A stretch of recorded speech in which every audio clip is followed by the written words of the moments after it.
Bonjour et bienvenue. Aujourd'hui, bloqué devant mon écran sur les séries que j'ai découvertes au mois de mai.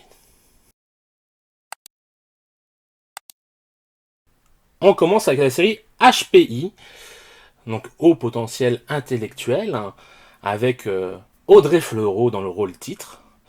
Donc là, on est sur une sorte de série façon Castle ou encore The Mentalist, mais à la française. Donc forcément, on n'est pas sur le même niveau, hein. Là, cette chère Audrey Fleurot interprète une euh, femme de ménage qui s'occupe du coup des locaux de la police et qui, en faisant tomber un dossier, va le lire et découvrir qu'il y a des choses qui vont pas. Elle va mettre des annotations et tout ça, et à partir de là, on va la rappeler, savoir qu'est-ce qui lui a pris, et en fait, on va découvrir que donc elle a ce HPI, hein, au potentiel intellectuel, et que donc elle peut les aider à résoudre des enquêtes. Et donc c'est ce qu'elle va faire ensuite en tant que consultante. Les épisodes font dans les 50 minutes environ. Donc c'est plutôt sympathique. Les histoires, justement, même si ça vole pas forcément très haut, c'est plutôt bien fait, bien rythmé. Les enquêtes sont plus ou moins passionnantes. Voilà. Moi, franchement, j'ai plutôt bien aimé. En plus, justement, il y a une sorte d'alchimie qui se fait entre elle et du coup le flic qui au départ peut pas la sentir, avec qui elle va faire équipe. Donc c'est plutôt sympa à voir et à suivre. Donc si vous ne connaissez pas, c'est sur TF1. Moi je vous encourage à la découvrir. The Sinner, donc une série Netflix avec des épisodes qui font environ 45 minutes. On est dans un mode thriller où on va suivre du coup un policier, un agent de police qui mène des enquêtes. Et donc il y a une enquête par saison. Là, je vais vous parler donc des deux premières saisons. La série n'est pas terminée, hein, donc il y aura probablement encore d'autres saisons sur Netflix. Donc dans la première, on suit du coup une enquête où une jeune femme, mère de famille, va, alors qu'elle est en train de pique-niquer sur la plage, tuer quelqu'un, comme ça, sans raison apparente. Et en fait, on va se rendre compte que il y a tout un truc qui s'est passé dans son passé qui fait que bah, elle a eu cette réaction et pas pour rien. Sauf que même elle, à ce moment-là, ne sait pas exactement pourquoi, en fait. C'est là où le film, enfin la série, pardon, est intéressante. C'est que justement, même elle, il faut qu'elle retrouve la mémoire. Et à ce niveau-là, c'est vachement intéressant parce qu'on ne sait pas si elle nous ment, si elle joue avec le flic ou quoi. Enfin voilà, c'est très intéressant. La saison 2, quant à elle, est sur une enquête avec, on va dire, une secte, hein, clairement, dans un petit village, où justement c'était le village d'enfance de cet inspecteur. Et donc, lui, ça fait des années qu'il n'est pas retourné, parce que lui aussi a un lourd secret par rapport justement à sa jeunesse, et qu'il veut pas y retourner à cause de ça, mais à cause de cette enquête, il va y retourner. Donc entre justement découvrir des choses sur son passé à lui et cette enquête qui est assez passionnante à côté, forcément c'est plutôt prenant. Donc pour l'instant moi j'aime beaucoup. Donc c'est avec Bill Pullman, hein, c'est lui l'acteur principal, qu'on voit assez peu finalement, et que là ça fait plaisir de le voir dans une série où il tient le rôle principal. Ozark. Donc c'est une série qui pour le moment a 3 saisons, dont les épisodes font 1 heure. Il y a 10 épisodes par saison. Et c'est sur donc Netflix. Donc il y a un cast assez sympathique avec notamment Jason Bateman en tête de proue. Il fait ici un comptable, un expert comptable, qui blanchit de l'argent pour un cartel. Voilà. Et à partir de là, il va se passer des choses, forcément. Alors, ce qui se passe, c'est que son collègue avec qui il blanchit l'argent, lui, a pris de l'argent en douce pour lui, et du coup, le cartel s'en aperçoit, il l'exécute, et alors qu'il allait lui aussi être exécuté, il trouve une astuce pour se rendre indispensable aux yeux du cartel, et à partir de là, ça va être la course à la montre pour lui, pour réussir à blanchir donc l'argent du cartel, et sauver sa peau et celle de sa famille. Voilà. Donc ça va tout le temps dans la surenchère au fur et à mesure des saisons. C'est vachement bien. Donc par moment, forcément, il y a quelques actes de violence, mais on n'en voit pas trop finalement. C'est assez en off ou quoi. Euh, c'est plus suggéré qu'autre chose, même si on en voit que certains. Hein. Euh, Forcément, bah, ça parle de drogue aussi, beaucoup de manipulation, c'est ça aussi qui fait que la série est passionnante. Et bah, il y a le FBI dans l'histoire aussi qui s'invite, donc forcément ça rajoute encore des complexités à l'affaire, vu que lui, en fait, va proposer d'aller ailleurs pour blanchir l'argent. Vous verrez pourquoi et comment.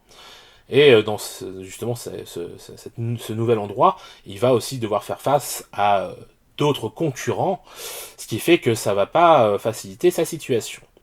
Pour moi aujourd'hui, la meilleure saison c'est la troisième. Alors forcément, la série n'est pas terminée et il y aura donc d'autres saisons. Donc on verra si ça continue à aller crescendo à ce niveau-là, en qualité. Je l'espère en tout cas. Une très bonne série que je vous encourage à découvrir. I Love Dick. Alors, je vous vois venir, hein, les gens. Hein. Dick, c'est le prénom d'un personnage, hein. Bande de coquins. Et donc, les épisodes ici font 25 minutes, il y a 8 épisodes, il y a une seule saison et unique saison, il n'y en aura pas d'autres, c'est sur Prime Video. Et donc, ce fameux Dick, c'est Kevin Bacon. Donc, juste pour ça, déjà, c'est à voir.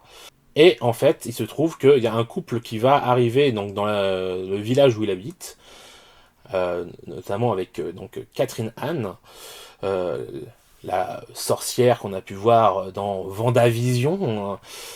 Et elle est excellente là-dedans. Elle est vraiment excellente. Elle est en fait réalisatrice.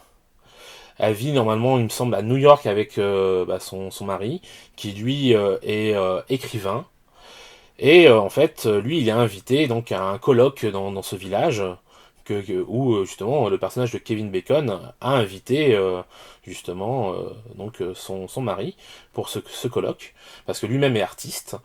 Alors lui, il fait des sculptures et il a en fait un air de cow-boy. Hein, et à chaque fois, on sait pas trop ce qu'il pense ou quoi. Il est assez classe. Moi, c'est Kevin Bacon, quoi. Elle devait être aussi invitée en fait à une cérémonie pour son film. Et il se trouve que elle a utilisé une musique sans acquérir les droits, ce qui fait que le film n'est pas diffusable et que donc il est retiré de la sélection. Donc, elle va accompagner son mari et elle va tomber sous le charme de ce Dick et ça va compliquer les choses jusqu'à un très très haut point. Voilà. Je vous en dis pas plus. C'est une série à découvrir. C'est assez jubilatoire, donc allez-y. Alston. Donc c'est une série biopic sur Netflix, avec des épisodes qui font environ 47 minutes. C'est avec Evan McGregor dans le rôle titre, donc il fait Alston, qui est un couturier célèbre américain. Donc on va découvrir justement comment il en est venu là, et jusqu'à sa déchéance totale, ce qui est assez triste pour lui, hein, forcément, mais peut-être aussi un poil mérité.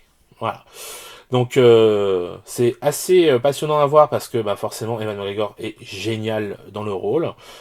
Que en plus ça nous remonte toute une époque aux États-Unis où c'est justement assez kiffant de voir ce qui se passait à cette époque-là, surtout dans ces hautes sphères. Voilà. Donc très sympa. Il y a que 5 épisodes, ça se voit très rapidement, c'est une mini-série, il n'y aura pas de suite ni rien, voilà. Donc je vous encourage à découvrir ça. Jupiter's Legacy. Donc c'est une série super héroïque disponible sur Netflix, d'après l'œuvre culte de Mark Millar. Et les épisodes font dans les 47-48 minutes. Voilà. C'est plutôt pas mal. Alors effectivement, hein, on va le dire direct, graphiquement, visuellement, c'est pas toujours très beau, notamment sur les costumes, ce genre de choses, qui font un peu tape à l'œil et tout, mais a priori c'est un parti pris qui était voulu déjà dans les comics. Donc forcément la série est obligée de suivre. Après effectivement il y a quelques effets spéciaux ou quoi qui sont pas ouf, mais qui sont dans la moyenne. Si on regarde du Marvel ou quoi, voilà, c'est plus ou moins à la même hauteur. Donc ceux qui sont allés gueuler là-dessus, c'est surtout à cause des costumes, ce que je comprends, mais c'est un parti pris. Donc faut passer outre. Quand c'est passé, justement, l'histoire.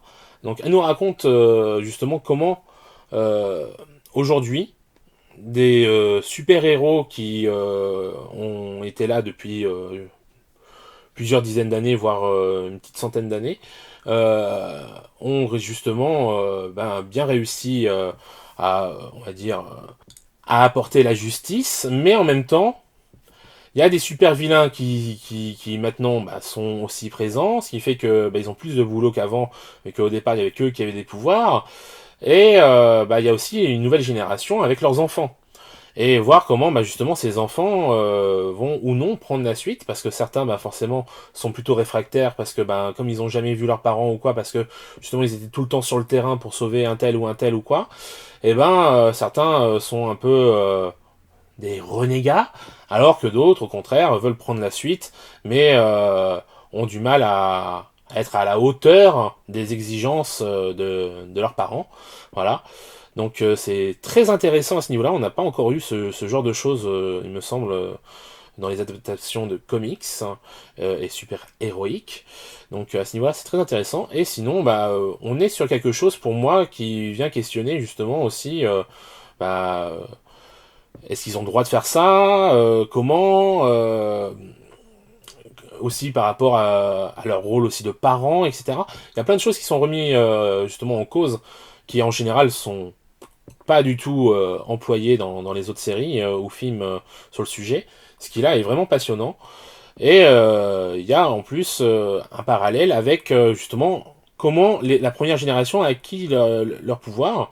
Et on voit justement que il y a eu un événement et tout ça, et que c'est pas si simple, et que au départ ils étaient plus nombreux que ce qu'on voit aujourd'hui.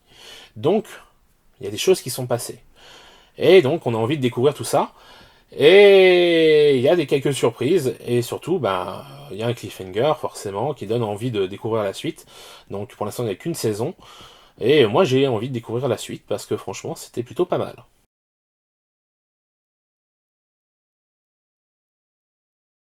Ensuite on a vu donc les deux épisodes des Légendes Marvel, donc sur le Baron Zemo et Sharon Carter.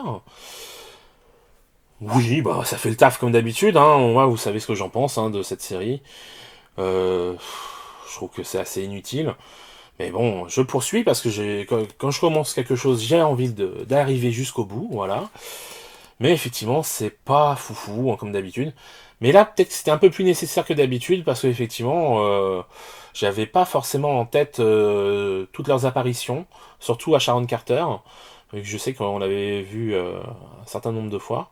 Et justement, dans la série ensuite, Falcon et le Soldat de l'hiver, dont je vous ai déjà parlé, on découvre du coup pourquoi si, pourquoi ça. Donc c'est plutôt intéressant quand même d'avoir un petit récap. On va pas se le cacher. Donc Marvel Assemble, donc c'est le making of donc de la série là, Falcon et le Soldat de l'hiver. C'est pas inintéressant, au contraire, mais bon, encore une fois, moi je trouve que c'est un peu court à chaque fois, qu'on n'apprend pas tellement de choses, même si là, forcément, avec le fait que ça a été tourné en partie pendant la période de Covid, on voit que ça a changé pas mal leur plan aussi, donc ce qui est plutôt pas mal de voir justement comment ils ont réussi à passer outre cette situation, comment ils ont su rebondir, mais au-delà de ça,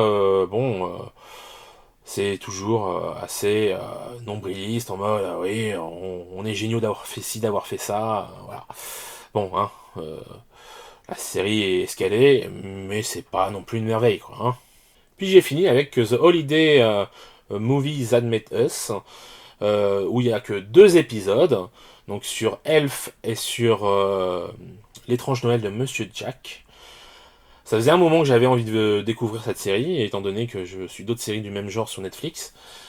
Mais bon, je me disais, il y a que deux épisodes. En plus, je n'ai pas vu le film Elf. J'avais peur que ça me spoil trop et qu'après, quand je vais le découvrir, ça me gâche le truc. Puis finalement, j'ai craqué. Et au contraire, ça m'a vraiment donné envie de découvrir ce film. Et concernant, du coup, l'étrange Noël de Monsieur Jack, forcément, on apprend des choses qui sont très sympathiques, même si je connaissais déjà beaucoup des choses qui sont dites. Mais il y a aussi des interviews et tout ça de gens que on n'a pas trop l'habitude d'entendre et ça fait plaisir. Donc quand vous aimez le cinéma et que vous voulez découvrir un peu des choses sur comment ça a été fabriqué et tout ça, eh ben, c'est intéressant. Donc je vous encourage à découvrir cette série.